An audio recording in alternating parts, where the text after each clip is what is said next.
Welcome to the Fundamentals of Fitness. I'm Alison, performance coach, educator, and founder of AB Performance Training and Coaching. This is the podcast where we strip away the noise, the extremes, the surface level advice, and we come back to the science-backed fundamentals that build strength, resilience, and long-term performance. Because progress isn't just physical. It's neurological, it's behavioural, and often it can be emotional. So today we're going to talk about something that most people don't associate with fitness, but influences your results more than you probably realise. It's emotional regulation. Because how you respond to stress, how you interpret discomfort, and how you react to setbacks, it all shapes your consistency, your decision-making, and ultimately, your results. This isn't just mindset, it's physiology. This is your nervous system. So pop on those trainers or grab that cuppa and let's dive right in.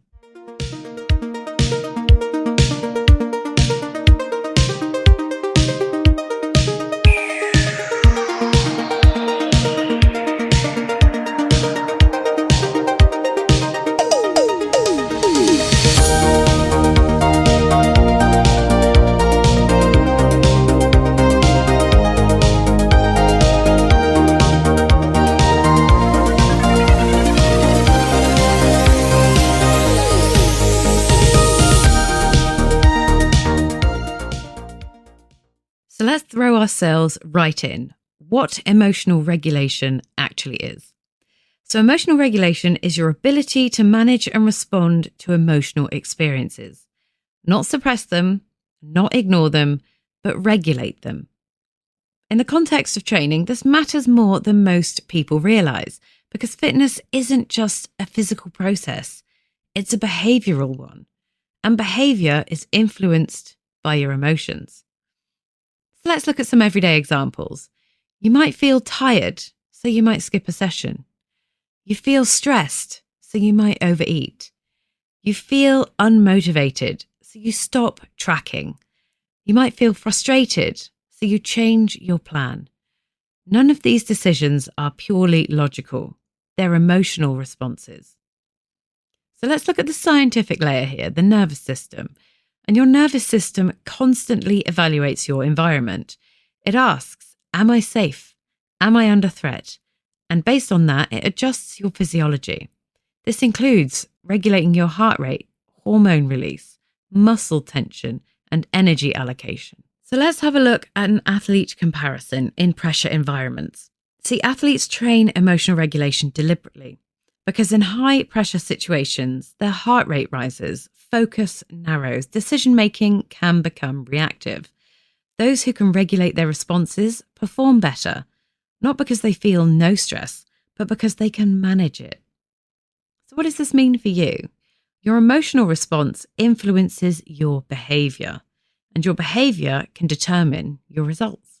So if we follow that chain backwards, your results are not just driven by your training plan, they are driven by how you respond to what happens around the plan. Most people think progress looks like this: plan to action to result. But in reality, it looks more like this: trigger to emotion to behaviour to result. Something happens. You feel something. You act based on that feeling, and that action produces your outcome. So let's look at an everyday example. Let's say you miss a workout. The trigger is simple. You didn't train. But what happens next is what matters. If the emotional response is, I've failed, that leads to behaviour like skipping the next session, abandoning the week, losing structure. But the emotional response is, that's fine, I'll continue tomorrow. The behaviour stays aligned and the outcome is completely different. It's the same situation, but it's a different emotional response, leads to a completely different result. So what's the brain's role in this process? At a neurological level, the process is influenced by different parts of the brain. The limbic system, often referred to as the emotional brain, reacts quickly. It's responsible for threat detection, emotional responses, and impulsive behaviour. The prefrontal cortex, the more rational part of the brain, is responsible for planning, decision-making, and self-control. When stress is high or fatigue is high, the limbic system becomes more dominant and decision-making becomes more reactive. So what does that look like in training? Well, it looks like skipping workouts because you don't feel like it, or eating based on stress rather than hunger, or abandoning plans after small setbacks, chasing intensity when you feel behind. These are not logical decisions. They are emotional responses driven by the nervous system. So what about athlete comparison and decision-making under pressure? In sport, this is critical. Under pressure, athletes who rely purely on emotion make mistakes. They rush the decisions, they overreact, they lose control of the process. Whereas athletes who can regulate their emotional response, they maintain clarity, they maintain execution, and they perform more consistently. One of my clients once described a pattern where stressful days led to overeating, not because they lacked the knowledge, but because stress triggered a response. Food became a way to regulate that emotion.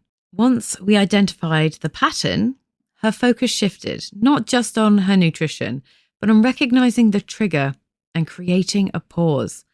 That changed the behaviour, and the results followed. Because behaviour doesn't change through knowledge alone, it changes through awareness. Another key factor is how you interpret your situations, because events themselves are neutral. Your interpretation gives them meaning. For example, a plateau could be interpreted as I'm failing, or it could be interpreted as my body is adapting. A tough session could mean I'm not good enough, or it could mean this is part of the process. The situation hasn't changed, but your interpretation determines how your emotions respond, and your emotional response determines your next behaviour. So why does this matter more than you think it does? This is why two people can follow the same programming and get completely different results. One may respond to setbacks with frustration, inconsistency, and emotional decision-making. The other may respond with stability, adjustment, and continual action. It's the same plan, different emotional regulation, different outcome. So let's have a reflection and take a moment to think about your own patterns. When something doesn't go to plan, what's your first response? Do you stay structured or do you react? Because that moment, that small decision, is often where progress is either maintained or lost. And this is where we need to go deeper, because these responses are not random. They are driven by your nervous system. And to understand that, we need to understand how stress works inside the body.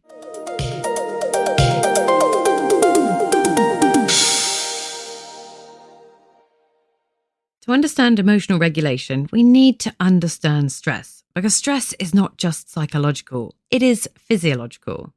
When your brain perceives stress, it activates the sympathetic nervous system, often referred to as fight or flight. This triggers an increased heart rate, increased cortisol, increased alertness, and mobilization of energy. This is useful, but only in short bursts. But when stress is constant, the system doesn't switch off, and that's where the problem begins. There is a physiological impact. Chronic stress can lead to elevated cortisol, reduced recovery capacity. It can impair your sleep, increase your fatigue, and reduce your performance. It also affects appetite regulation, energy balance, and decision-making. See, athletes don't just manage physical load, they manage stress load, because training stress plus life stress equals total stress, and total stress determines their recovery capacity. A client may feel like their training isn't working, but they're working long hours, sleeping poorly, dealing with high emotional stress. Adding more training doesn't fix that. It increases your total load. I know some of you can really connect with this. So what does this mean for you? It means your body doesn't separate your training stress, your emotional stress, and your work stress. It processes it all together. So in order to understand emotional regulation, we need to understand this stress, not just as a feeling, but as a physiological process. At the center of your stress response is something called the HPA axis. That stands for hypothalamus, pituitary gland, and adrenal glands. This system acts as a communication pathway between your brain and your body. When your brain perceives stress, whether that's a hard training session, work deadlines, lack of sleep, or emotional pressure, it sends a signal through this system. The hypothalamus activates the pituitary. The pituitary signals the adrenal glands, and the adrenal glands release hormones. most notably cortisol. Cortisol often gets a bad rep, but it's not a bad hormone. It is essential. In short bursts, stress is incredibly useful. Cortisol helps mobilize energy, increase your alertness, improve reaction time, and support performance. This is why you can perform well under pressure, why you can push through a tough session, and why you can respond quickly in demanding situations. Before competition, athletes often experience elevated arousal, heart rate increases, focus sharpens, and energy mobilizes. This is the stress response working in your favor. But the key word here is short term. The problem arises when stress becomes constant, when the system doesn't switch off. Instead of activation to recovery to adaptation, you get activation to activation to activation. When cortisol remains elevated over time, we can see impaired recovery, disrupted sleep, increased fatigue, reduced immune function, and altered appetite regulation. And importantly, reduced ability to adapt to training. This cumulative stress is often referred to as allostatic load. It represents the total burden placed on the body, everything from training, work, life stress, emotional strain, sleep deprivation, all combined. And the body doesn't separate these, it integrates them. Training itself is a form of stress, a controlled stress, designed to stimulate adaptation. But adaptation only occurs when that stress is followed by recovery. You can think of it like this: stress plus recovery equals adaptation, but stress without recovery equals breakdown. And this is where many people unintentionally get stuck. One of my clients might be training 4 to 5 times a week, working long hours, sleeping 5 to 6 hours a night, dealing with high emotional stress, and then wondering why progress is not moving as well as they hoped. From their perspective, they're working hard, but from a physiological perspective, the system is overloaded. Adding more training or more restriction doesn't fix that, it increases the total load. Stress also changes how your body feels during training. When the nervous system is fatigued, effort levels feel higher, coordination decreases, motivation drops and recovery slows. So the same session that felt manageable last week can feel overwhelming this week. Not because you've lost fitness, but because your system is under more load. Athletes track readiness for this reason. They adjust training based on fatigue, recovery, nervous system state, because performance is not just about ability, it's about current capacity. This is where stress connects directly back to emotional regulation. When stress is high, emotional reactivity increases, impulse control decreases, and decision-making becomes more reactive. This leads to behaviours like skipping sessions, overeating, abandoning your structure, and chasing extremes. Again, not because of lack of discipline, but because of physiological state. Your stress response is not the enemy. It's essential, but it needs to be balanced. When your stress is managed, training feels productive and recovery supports adaptation, and behaviour stays consistent. But when your stress is left unmanaged, recovery is impaired, performance fluctuates, and behaviour becomes reactive. And that's why emotional regulation matters, because it helps you navigate stress without letting it control your behaviour. So now that we understand how stress affects the body, the next step is to understand how it shapes your decisions, because this is where physiology becomes behaviour.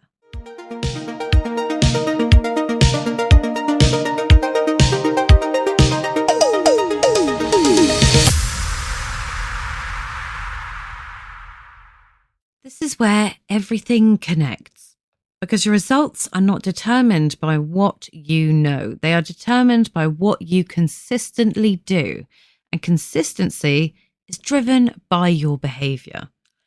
Let's look at emotional decision making. Most decisions in fitness are not rational. They're emotional. So let me throw out some examples for you. I'll start again Monday. I've ruined it today. I don't feel like training. I need to do more because I feel behind. These are emotional interpretations. they're not objective truths. One of the most common behavioural patterns is the all or nothing thinking. If everything is perfect, you continue. If something goes wrong, you stop. This is not a motivation problem. It's an emotional regulation problem. Athletes don't rely on how they feel to determine whether or not they train. They follow the process because emotion fluctuates, but process provides stability. When clients learn to recognize emotional triggers, they can interrupt the pattern. Instead of reacting, they respond. And that difference between reacting and responding is where control lives. A reaction is immediate, it's automatic, it's driven by emotion. A response is intentional. It involves a moment of awareness, a pause, a decision. And that pause is small, but it's powerful, because in that space, you move from being controlled by your emotional state to influencing your behaviour despite it. Most people think that consistency is about big decisions, signing up to a program, starting on Monday, setting goals. But in reality, consistency is built on micro moments. Choosing to train when you don't feel like it, choosing to continue after a missed session, choosing to stick to structure after a difficult day, and choosing not to escalate one off-plan moment into a full derailment. These decisions don't feel significant in the moment, but over time, they compound. Some athletes experience these micro moments constantly: a missed shot, a mistake, a poor performance. The difference isn't that they never feel frustration. Of course they do. But they don't let that emotion dictate the next action. They return to process.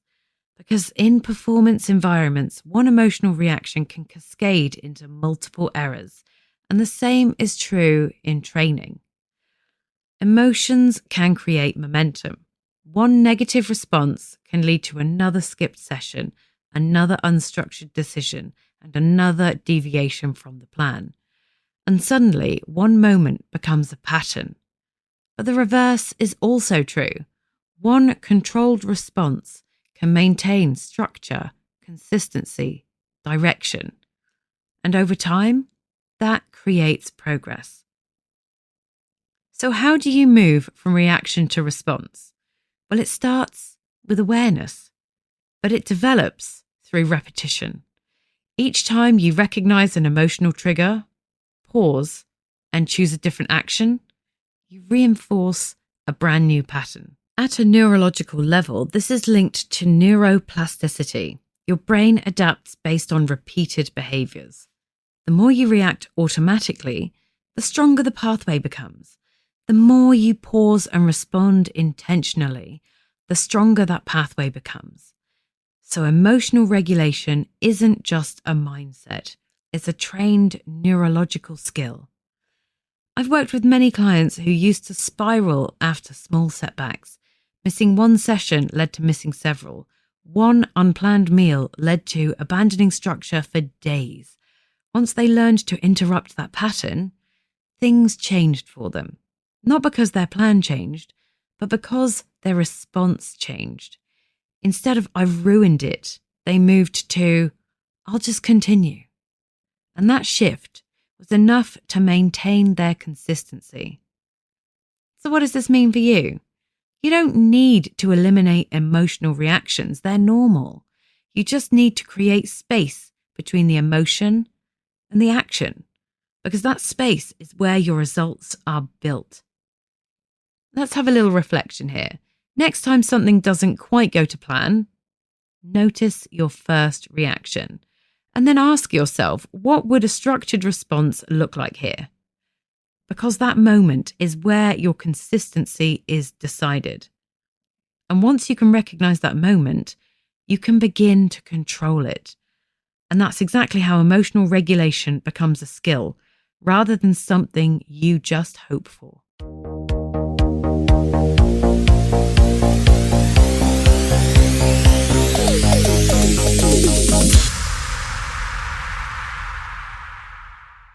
So let's look at how we can regulate our emotions in training with practical applications here. Emotional regulation is a skill, and like any skill, it can be developed. So let's go through it here. Step 1, awareness. Notice your patterns. When do you skip sessions, or overeat, or change plans, or lose consistency? What emotions are present? Step 2, pause. Let's create space between emotion and action. This is where your control exists. Step 3, reframe. Instead of, I've failed, I've cancelled my sessions, I'm not doing so great, shift to, this is part of the process. Step 4, return to structure. Structure protects you from emotion. Your plan exists for a reason. Move on with, I'm just going to continue. I'll pick it up again. In an athlete comparison, athletes rely on routine when emotions are high because routine reduces decision-making, and decision-making under stress is just unreliable. So what does this mean for you? The goal is not to eliminate your emotions. It's to prevent your emotions from controlling your behaviour.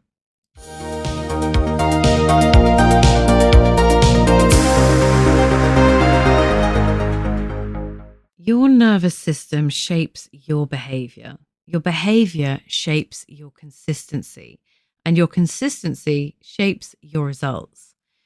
So if your progress feels inconsistent, it may not be your program. It may be your response to stress. And once you understand this, you gain control. If this episode has helped you understand the role your nervous system plays in your training, share it with someone who feels stuck in cycles of motivation and inconsistency, because often the problem isn't knowledge, it's behaviour. And if you're building long-term strength, health and performance, make sure you're following the fundamentals of fitness so you don't miss what's coming next. Next time, we're going to explore how to build unshakable consistency, even when your life is busy. Until then, train with structure, recover with intention, and build something that lasts. I'll see you in the next one.